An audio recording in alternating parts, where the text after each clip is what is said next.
გერმანიის კანცლერმა ფრიდრიხ მერცმა დღეს ცინიკურად ისაუბრა იმაზე, თუ როგორ უნდა მიიღიდოს ვლადიმირ ზელენსკიმ უკრაინულ ხალხს უკრაინის ტერიტორიების ჩაბარება ვლადიმირ პუტინისთვის. კერძოდ მერცმა ზელენსკის შესთავაზა უბრალოდ დააკავშიროს ტერიტორიული დათმობების საკითხი ევროკავშირში გაწევრიანების პერსპექტივასთან. თითქოს ერთი მეორის გარეშე შეუძლებელია. და თითქოს ამას უნდა არა ის, ანუ არა ზელენსკი, არამედ თავად ევროკავშირი. მაგრამ პრობლემა აქ იმაშია, რომ ამავე ფრიდრიხ მერცის აზრით, უკრაინის ევროკავშირში გაწევრიანების იდეა 2027 წლის 1 იანვრამდე, რომელსაც პრეზიდენტი ზელენსკი აშკერებს, ზედმეტად ოპტიმისტურია. მისი აზრით, გაწევრიანება თუნდაც 2028 წლამდე არარეალურია.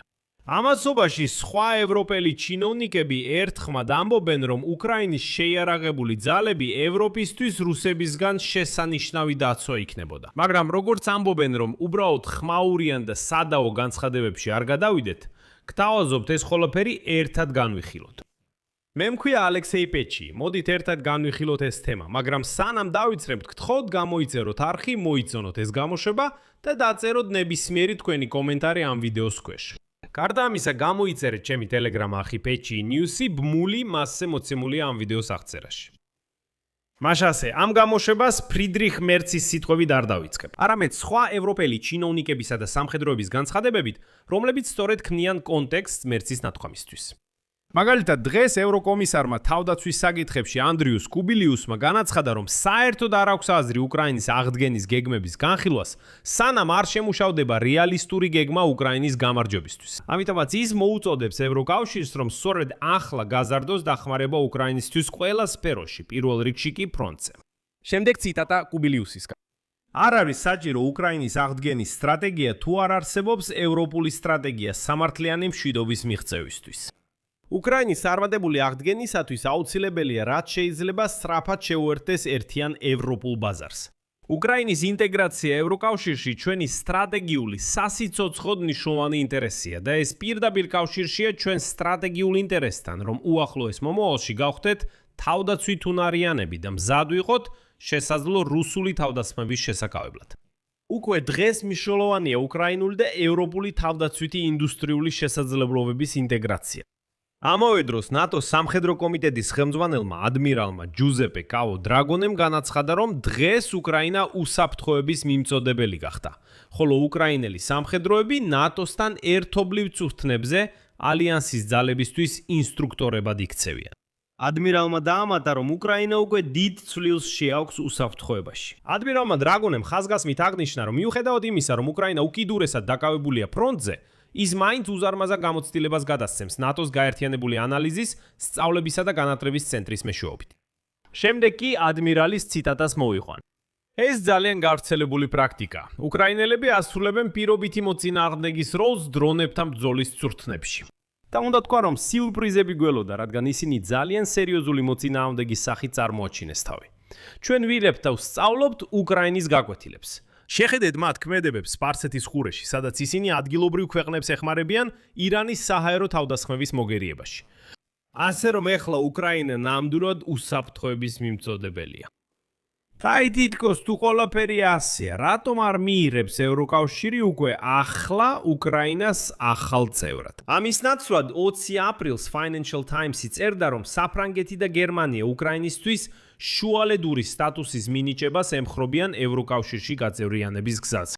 ანუ ნაწილობრივ ინტეგრაციასა და სიმბოლურ შეღავათებს ემხრობიან სრულფასოვანი წევრის ძირითადი უფლებების გარეშე. მაგრამ ამავე დროს ურთიერთდაცვის ვალდებულებებით, იმ შემთხვევაში თუ რუსეთსა და ევროპას შორის ომი დაიწყება, ამ ფონზე დღეს გერმანიის კანცლერმა ფრიდრიხ მერცმა ივარაუდა, რომ სამშვიდობო შეთანხმების ფარგლებში უკრაინას მოუწევს დათანხმდეს ტერიტორიის ნაწილის კონტროლის დაკარგვას. მისი თქმით, პრეზიდენტი ვლადიმირ ზელენსკი ასე დათმობებს შეიძლება ევროპულ კავშირში გაწევრიანების პერსპექტივასთან დააკავშიროს. ფაქტობრივად მერცი მოუწოდებს ზელენსკის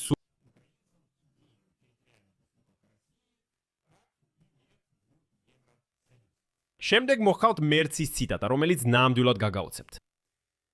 გარკვეულ მომენტში უკრაინა ხელს მოაწერს ცეცხლის შეწყვეტის შეთანხმებას. გარკვეულ მომენტში ვიმედოვნებთ ასევე მშვიდობის შეთანხმებასაც. მაშინ შეიძლება ასე მოხდეს, რომ უკრაინის ტერიტორიის ნაწილი აღარ იყოს უკრაინის.